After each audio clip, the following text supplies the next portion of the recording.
here. Today I am going to show you how to knit a heel flap on a sock. This is probably one of the more traditional heel types and is great for a wide variety of socks. Here I just started a little shorty sock for this sample. It is very easy to knit. It is great for people with a high instep, or a large instep I should say, so the measurement from here to the top of your foot, and a narrow heel in the back. So that's what is really great for. It's also easily reinforced. If you wanted to add a second strand of yarn into your heel, you absolutely can. I hope you're going to enjoy this video. All of the wonderful yarns and needles that I use are available in the Mimifabrics shop at mimifabrics.ca. And now let's get right into it. The traditional heel or heel flap is worked back and forth on half of our stitches. In this case, for my size, a size 8 or size 38 European, I had cast on 60 stitches, and since I'm knitting on double pointed needles, I divided them on the 4 needles, which makes it easier for me to also see which part will be for my heel. This will still work with other methods if you do the magic loop or other types of needles like flexi-tips. So in my case, my cast on string here marks the beginning of the round. If you are not knitting with double pointed needles, I do recommend setting a stitch marker so you know where that beginning of the round is. So the heel flap in this case will be worked over needles 1 and 4. So needle 1 is the first to the left of my beginning of the round. So this is needle 1, 2, 3, and 4. So I will be working my heel flap over this and this needle.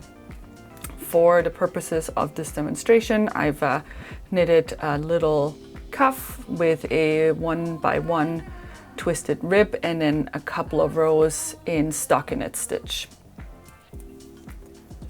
To start my heel, because I'm at the beginning of the round, I will knit these first 15 stitches of my next round, which are all of the stitches on needle 1.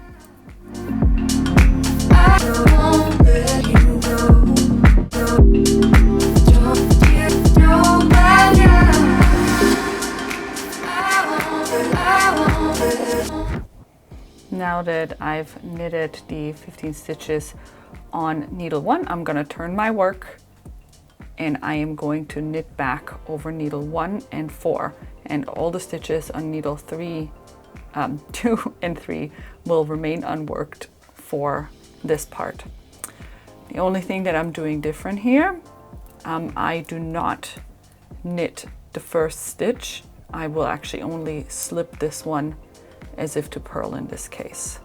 And now I'm going to purl 30 stitches. Now if you have a different shoe size, like a smaller or a bigger size, you can look at the reference table, which I will link in this video, to see how many stitches you would cast on for your sock, and also how many of these stitches would form your heel, because that can differ depending on the size of the sock that you are making.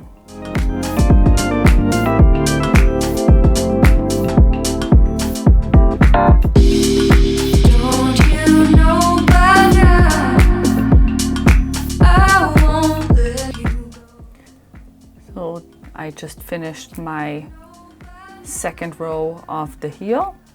And if you again look at the reference table, it will tell you for your shoe size how many rows you will be working back and forth. In my case, that is 28 rows. So now I have 2 done, 26 more to go. So I turn my work again and I work over the needles 4 and 1 again, slipping that first stitch as if to purl, and then I'm gonna knit all the stitches to the end of needle 1.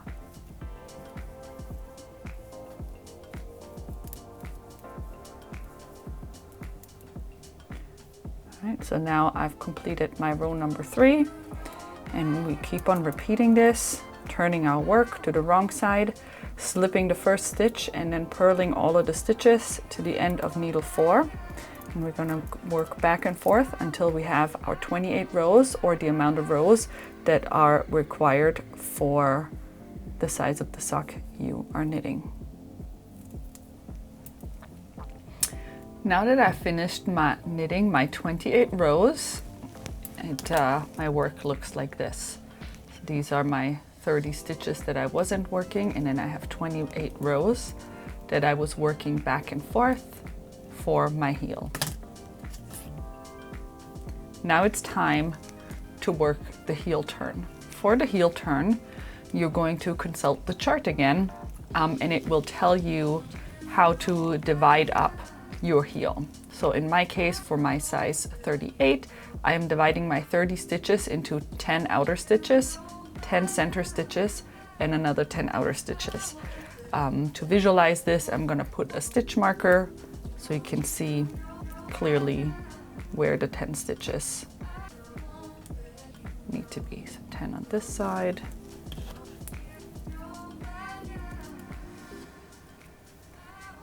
And another one right here.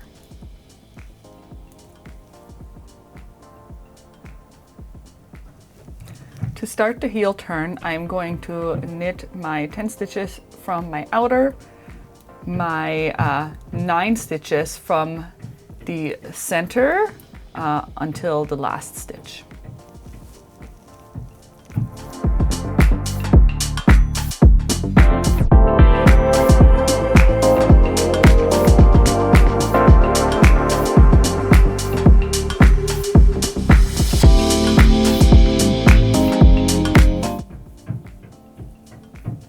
Now the last stitch from my center section, I am going to slip as if to purl.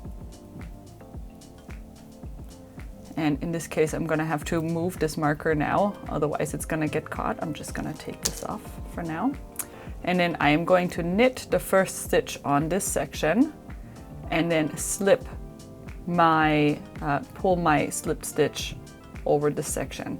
I'm also not going to need this marker anymore because it's going to be, it should be very clear where this section ends now, because you have to decrease and it forms a gap. But to start with, this was very helpful. Now we're going to turn our work.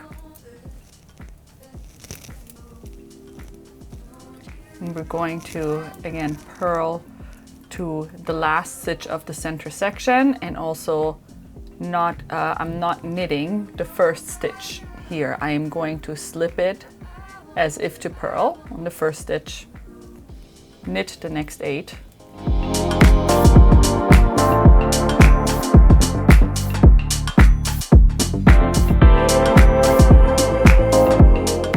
and the last stitch from the center section and the first stitch from the outer section are now being purled together. So I'm going to remove my marker.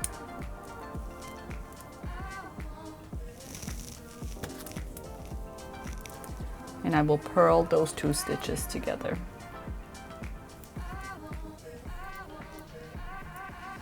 And then turn again.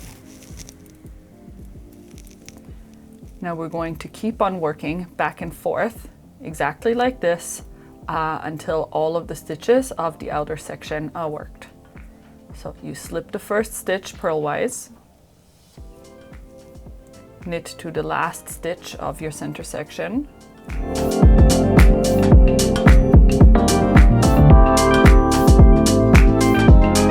slip your last stitch of your center section as if to purl, knit the first stitch of your outer section, and pull the slip stitched over, and turn again. And one more time, we're going to slip the first stitch as if to purl, work all the stitches until the last stitch of your center section,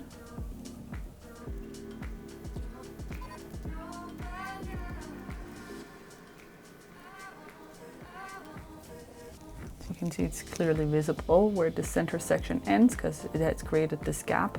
And now the last stitch of the center section and the first stitch of the outer section, we purl together and we turn.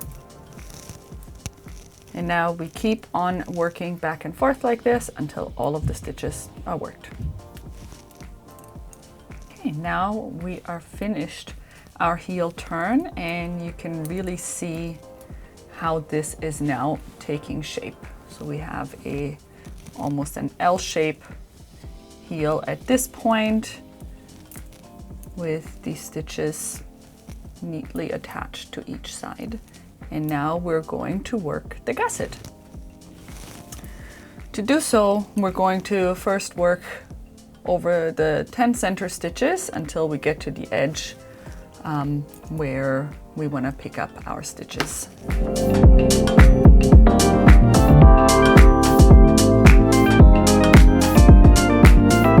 So now we've made it all the way over here, and now it's time to pick up stitches.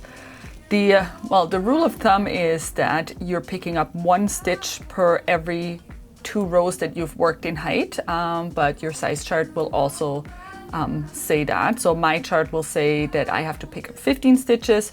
I worked 28 rows, so I'm picking up 14 stitches along the side, and you always pick up 1 extra one in between this needle and where you stopped picking up the stitches. Since we did slip the first stitch on every row, the nice thing now is that we have 1 of these loop stitches for every 2 rows. So you should have 14 of these along the side, making it much easier to see where you need to pick up your stitches.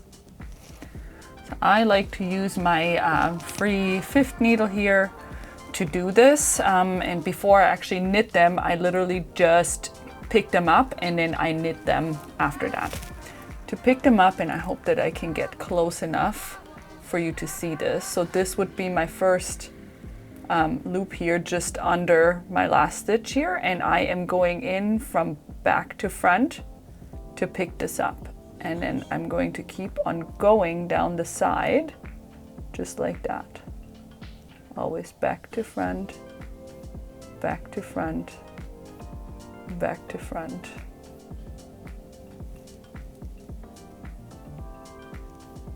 Back to front.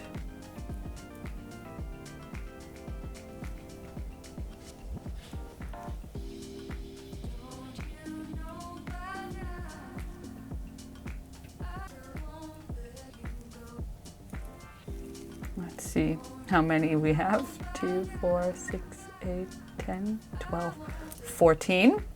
And now we need to pick up 1 more from the thread. We're making one from the thread that connects this needle to this needle. So we're going to pick this up also back to front, this thread in between. And now we have 15 stitches. Now I can go back to where I stopped knitting here, and we're just going to knit all of these 15 stitches all the way to needle 2. Instead of just knitting them, I like to knit them through the back loop. I do think that you get a tighter look doing that. It is up to you if you want to try it one way or the other, but I'll just show you how I like to knit through the back loop.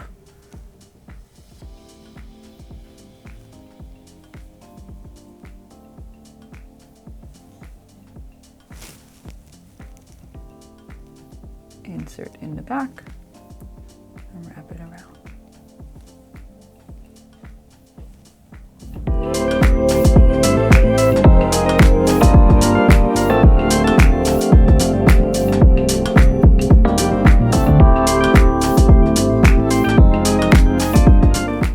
You can see that all of these stitches along here got twisted, so you can see these little X's. That's because I have knitted them through the back loop.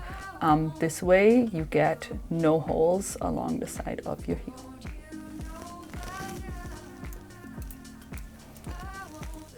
So now that we've picked up our 15 stitches along this side, you're gonna, this is the first time that you're back to needles 2 and 4, which will be the front of your sock. If you have a pattern on your sock, so let's say you were doing an eyelet pattern or you were doing a color work that needs to continue after the heel, this is where you need to follow your chart every time you're on needles 2 and 3. Since I just have a plain sock, I can just keep on working in stockinette stitch over those 2 needles.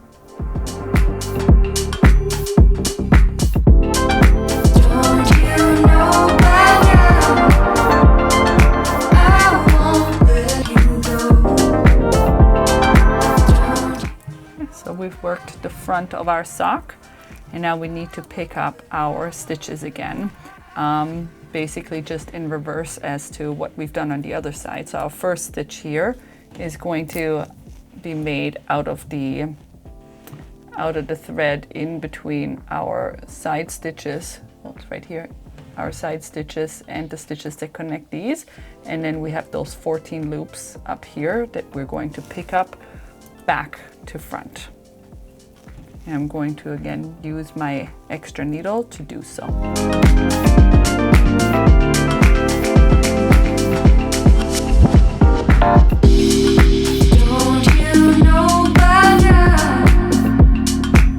So now we have our 15 stitches on this side.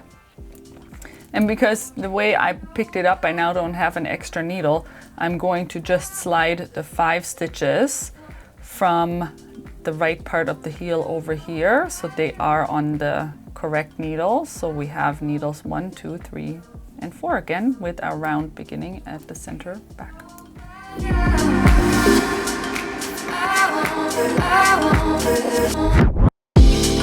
And now I can go back here and again knit all of these stitches that I just picked up through the back loop.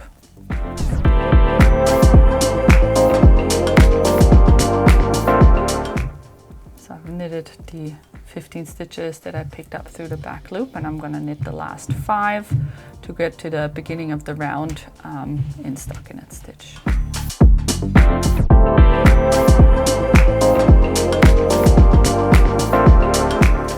Okay.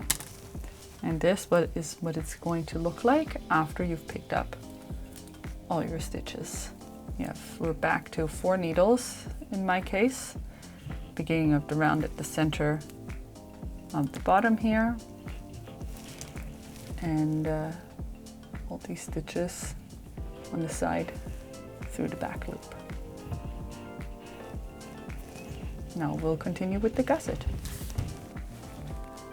Now we're going to knit 2 rounds in our pattern over all stitches. So in my case, I'm just going to knit stockinette stitch. If you do have a pattern on your sock, remember to knit the pattern over the front 30 stitches or your needles 2 and 3 and the stitches on these sides in stockinette stitch.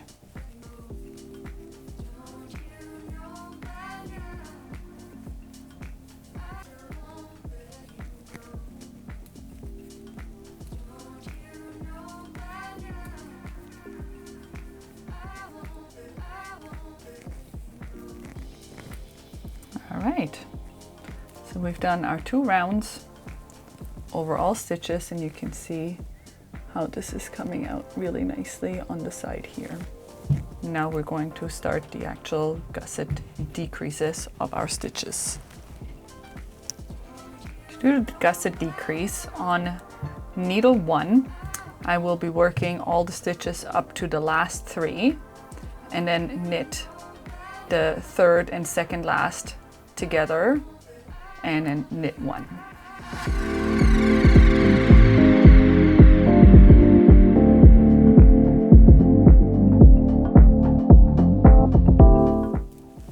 So 3 stitches on this needle. We're going to knit these 2 together and knit 1.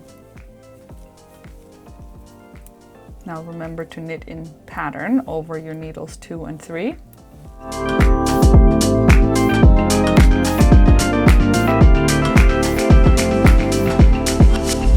And then on my needle needle 4, I'm going to knit the first stitch, slip the second one as if to knit, knit the third one, and pull the second stitch that was slipped over this one, and then knit to the end. Don't you know this was one decrease round. Now we're going to knit another 2 rounds without decreases, and then we will keep repeating this decrease round exactly like I just showed you until you have the same amount of stitches that you had before. So in my case, I have 15 stitches on each of these needles already, and I need to keep on decreasing until my other 2 needles also have 15 stitches each, so I should end up with 60 stitches. Some people like to do the decrease round every other round, which you can absolutely do. It's just going to make the gusset a little bit shorter. It's something that you can adjust and play around with depending on your personal needs.